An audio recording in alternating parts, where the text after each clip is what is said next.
episode 58. You are listening to the new Glam Gal podcast, the podcast where style meets confidence. Conquer the frustration of trying on clothes and learn to dress and love the body you are in. There are no size or weight requirements here. I'm your host, Miss J. Join me, won't you? Hey Glam Gal, welcome back to the podcast. We are continuing our back to school special. In this week's episode, I'm going to talk to you about Eyeglass Glamour. It's a phrase I got from one of my favorite etiquette books. It's from 1957. It's Eleanor King's Guide to Glamour, Beauty, Poise, and Charm in a Few Minutes a Day. There's actually an entire section in this book dedicated to eyeglass glamour, and I love the whole idea of this. Most of us, because we're in front of screens all day, definitely have to wear eyeglasses. I've been wearing eyeglasses since I was 4 years old, and I have to say I've had a ton of drama over the years around my eyeglasses. When I was little, it was really hard to find glasses that I liked.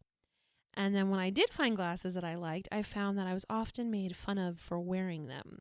There was a particular shade of pink with sparkles that I had when I was little. I looked back on during my teenage years with embarrassment, but now as an adult, and now that I've done thought work, and I love things that are pink and glittery, I really wish I had kept those fabulous pair of glasses because I probably would get them relensed today. So here's some things that I want to talk about, and I want to talk about this in a sort of tongue-in-cheek fashion. Let's do some mindset work first, because I think it's so important for all of us to recognize that glasses have sort of become a necessity of life, especially because of screen time and scrolling on our phones. Most of us have work that requires us to look at a screen all day. So glasses are a necessity of life. So many of us lament them as if it really means that we're a nerd. Glasses are something you need to see. We don't mock people for having hearing aids because obviously they would need to hear. We don't mock people for having prosthetics if they're missing a limb. The same is true of eyeglasses. Being able to see, being able to read, being able to communicate with others because of your work on a screen, there's nothing wrong with that. And I think if we take away these really outmoded ideas that we got from 80s and 90s sitcoms that glasses make you nerdy, we do ourselves a huge favor. So I know some of you may not think this outright. You just sort of generally complain about having to wear glasses. Perhaps you think that your glasses age you, and you have all kinds of thoughts about your glasses that you never really think about, at least not consciously. They're just sort of this thing you put up with every day. And because they're a thing you put up with every day, you're not really willing to invest a whole lot of time in making them a stylish part of your day because it's something you're putting up with. So if you're in the category of a gal who's just putting up with her glasses, I want you to bring to a conscious awareness some of the thoughts that you may be having about wearing glasses. Do you still adhere to the idea that they're nerdy? Do you adhere to the idea that they age your face? Do you adhere to the idea that they don't look stylish or that something's wrong with you because you have to wear them? Just be aware of those thoughts, because those thoughts may be affecting how you behave when you pick your glasses out, when you put them on, when you wear them, and when you take them off. Now, I know that sounds like, wow, this is really intense. We're just talking about a pair of glasses. But if you have an underlying thought that something is wrong with wearing the glasses, when you go to pick them out, you'll be a little more nonchalant about your selection. And you may not pick for style, but merely to get the experience over with. Now, if I go into a glasses shop or if I'm shopping online for a pair of glasses, I'm thinking style. So I will choose a number of options because I'm choosing for style. I recognize that this is necessary for me to see every day, but I also recognize that I want to be stylish every day. And I want lots of options. So when I approach picking out glasses, I think of style. I know that the lens part's going to be taken care of, but the frame, now that's all up to me. But if you go in with a mindset of this is something you have to do, you just want to get this over with, anything will do. Well, of course, style is not coming to the forefront of your mind, so you'll pick any old pair. And then you'll see yourself in pictures later, and you might not like the way you look because not a whole lot of thought went into how you would look when you wear them. It's also important to know what mindset you're entering this in, because when you place them on your face, how are you approaching putting on your glasses? In this book by Eleanor King, she recommends you sit in front of the mirror and play pretend. You take on the role of the actress who's glum and upset that she has to put on these pair of glasses. How do you put them on your face when you approach it that way? Are you grimacing?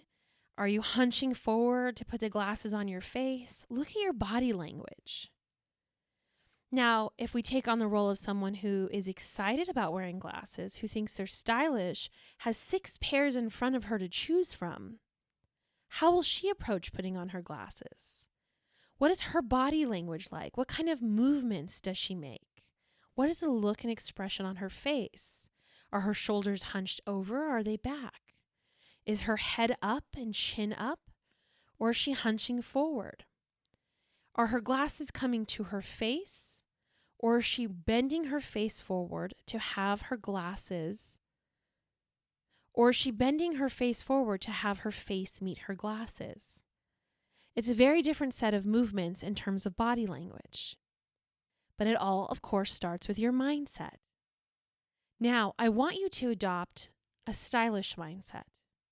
I want you to think about the fact that there are so many stylish pairs of glasses at your disposal these days for relatively inexpensive from a number of places. One of my favorite places to buy glasses is Bonlook, BONLOOK.com. I'm not affiliated with them, but they have some really stylish, beautiful glasses in different colors. Sometimes they're opaque, sometimes they're tortoiseshell, sometimes they have a little bling. I highly recommend that you open yourself up to the idea that there's so many options available to you. That there's options for day wear, for office wear, for evening wear, just for fun pair. If you go into it with that mindset, and you go to put on your glasses in the morning, or you're putting on a pair in front of other people because you're at work and you're putting on your office screen time glasses, and you have so many options available to you, think about how your body language would be in that instance. Now, Eleanor King does give some amazing tips on body language in terms of putting your glasses on and taking them off. And I think it's definitely worth noting here. It may seem a little silly, and it is from 1957, so obviously there's some outmoded ideas of femininity sponsored in this book. But I think these little body language cues we can all learn from. So what she recommends is curling your fingers so that your middle finger and your index finger are touching the top part of your glasses, and your thumb is on the bottom part of your glasses where your rim is. And you're taking the glasses on and off by bringing them to your face and taking them away from your face while maintaining your head in a refined position, meaning your head would be in the center of your body, your shoulders would be down. You're not bobbing your head around to meet your glasses. You're bringing your glasses to meet your face. This is important too if you're speaking to someone and you decide to remove your glasses. You're not taking your eye contact away from the person you're speaking to. You're simply removing your glasses while maintaining eye contact because you're not bobbing your head around to have your body move away from your glasses. You're simply taking the glasses away from your body. Think of how smooth and charming and much more elegant and stylish that is. And I had never really considered this myself until I started reading this book, and I was definitely amused. So, your mission, Glam Gal, should you choose to accept it, as we enter our back to school special and we start to gear up for Style School opening next month, I want you to do the mindset homework. How do you think and feel about wearing glasses? Are you still clinging, even subconsciously, to some outmoded ideas about what glasses mean when you put them on, how they make you look, and then how you feel about them in general? Think about that. And if you were to adopt a stylish mindset with regard to your eyeglasses, and you took the approach of Eyeglass Glamour, and you had several options available to you, then how would you choose? How would you style your glasses every day? Would you bring them to your face? Would you move them away from your face? Would you adopt that elegant motion of taking them on and off? How would you show up if you believe they were a stylish accessory, albeit necessary to see every day? Would love to see what stylish eyeglasses you pick out. All right, let's get it, Glam Gals. Miss J out. P.S. Style School is opening September 7th, 2019. I hope to see you there. If you would like some more information about Style School, email me at coach@judithgaton.com. All right, Miss J officially out.